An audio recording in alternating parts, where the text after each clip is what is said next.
आपने सुना था कि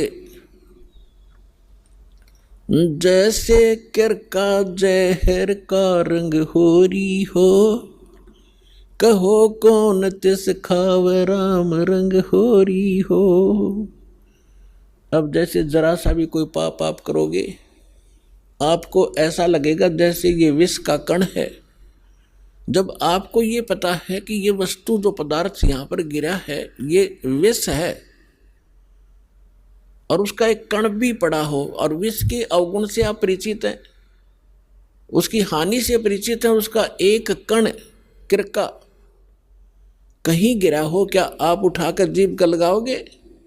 उसको उठाकर ऐसे स्थान पर दबाओगे किसी और के भी हाथ ना लग जा, और अपने हाथ में भी 6 साबुन से धोओगे।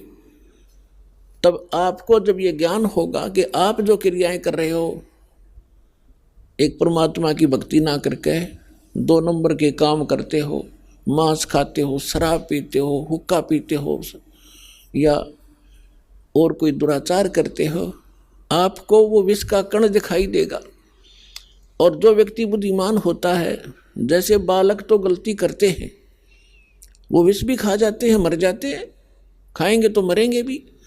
और जब वो बच्चे बुद्धिमान होते हैं, कुछ सियाने होते हैं, फिर उनको पता चल जाता है कि ये सर्प है, ये बिजली है, ये विष है, और पहले वो उन्हीं को पकड़ लेता और मर जाता है।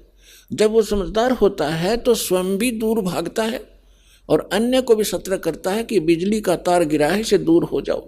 और छोटा बालक होता है, जब तक बुद्धि काम नहीं करती उसको पकड़कर मर जाता है। सर्प को भी छू लेता, पकड़ लेता है, उसको डस जाता है, वो मृत्यु को प्राप्त हो जाता है।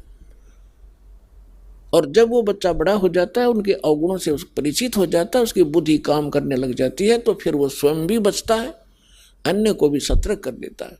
ठीक इसी प्रकार ये समाज सारा बालक बुद्धि का है। जब तक ये तत्व ज्ञान से परिचित नहीं है, परमात्मा के विधान से परिचित नहीं, तो सभी विष खा रहे हैं, सर्प की पूंछ पकड़ रहे हैं और बिजली के तारों को हाथ लगा रहे हैं और मर रहे हैं। अब इस ज्ञान से, इस तत्व ज्ञान से आपका कलेजा हिल जाएगा। और इतना ज्ञान समझ के भी कोई नहीं मानता है तो महामूर्ख, और फिर उसका कोई ट्रीटमेंट नहीं, वो तो फिर गधा ही है, इस जीवन में भी गधा है। जब हमें प्रत्यक्ष दिखाई देता है कि परमात्मा हमारे साथ हो जाएगा, तो हमें कोई दुख नहीं रहे।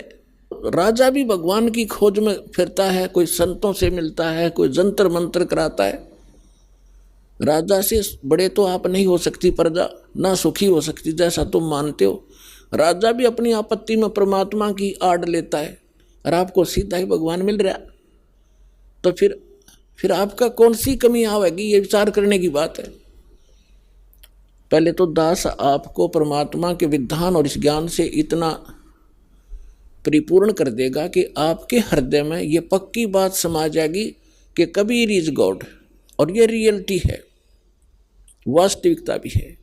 और फिर ये ऐसा प्रमाणित कर दूंगा कि ये भक्ति है, ये विधि है भक्ति की, और विधि नहीं है।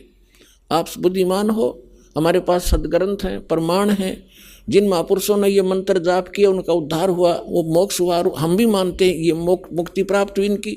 उनके अतिरिक्त कोई मोक्ष प्राप्त प्राणी नहीं है। चाहे वो सिद्धि कितनी ही कर गया हो, चाहे वो कितने चमत्कार दिखाकर मर गया हो, लेकिन वो मोक्ष प्राप्त नहीं है। तो फिर कौन सी समस्या रहेगी? फिर मूर्खता की। जानबूझ साची तजय और करे झूठ तने, ताकि संगत है प्रभु, फिर सोपन में भी ना दे। जो इतना ज्ञान समझकर फिर गलतियों पे गलती करता है तो बुद्धिमान व्यक्ति नहीं है, वो तो जानबूझ